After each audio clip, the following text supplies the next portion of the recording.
700명대를 유지하던 비수도권 코로나19 확진자 수 어제에 이어서 오늘 또 500명대로 줄었습니다. 그동안 세 자릿수 확진자를 기록하던 부산도 확진자 수가 두 자릿수로 내려왔는데 곳곳에서 집단 감염이 여전히 이어지면서 안심하기는 어려운 상황입니다. 취 기자 연결해서 자세한 내용 알아보겠습니다. 이성우 기자. 네, 전국부입니다. 네, 비수도권 확진자 발생 현황도 정리해 주시죠. 비수도권의 신규 지역 발생 확진자 수는 523명으로 전국 지역 발생 확진자 가운데 38%입니다.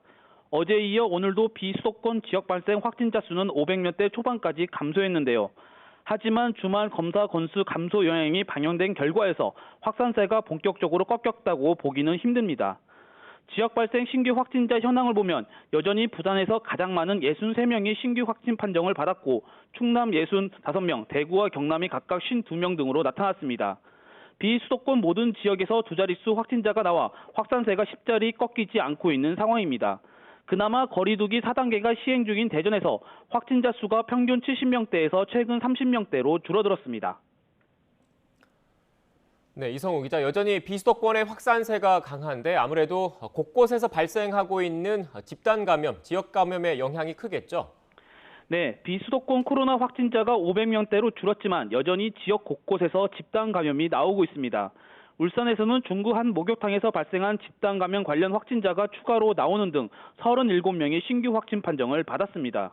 특히 목욕탕에서 발생한 집단 감염 관련 확진자가 하루에만 15명이 추가돼 누적 확진자는 이용자와 접촉자 등 30명으로 늘었습니다.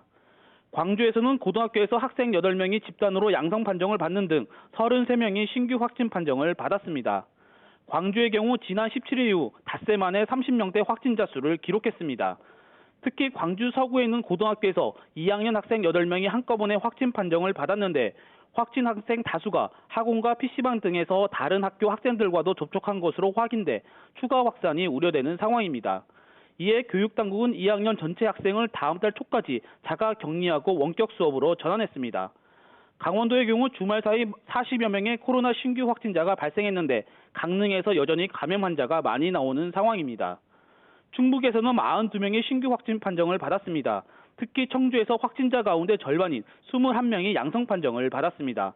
지난 5일 이후 3주째 거리두기 4단계를 시행 중인 충주시는 2명이 추가 판정을 받았는데 오는 29일 이후 확진자 상황을 보고 단계 조정 여부를 결정하게 됩니다. 지금까지 전국부에서 YTN 이성우입니다.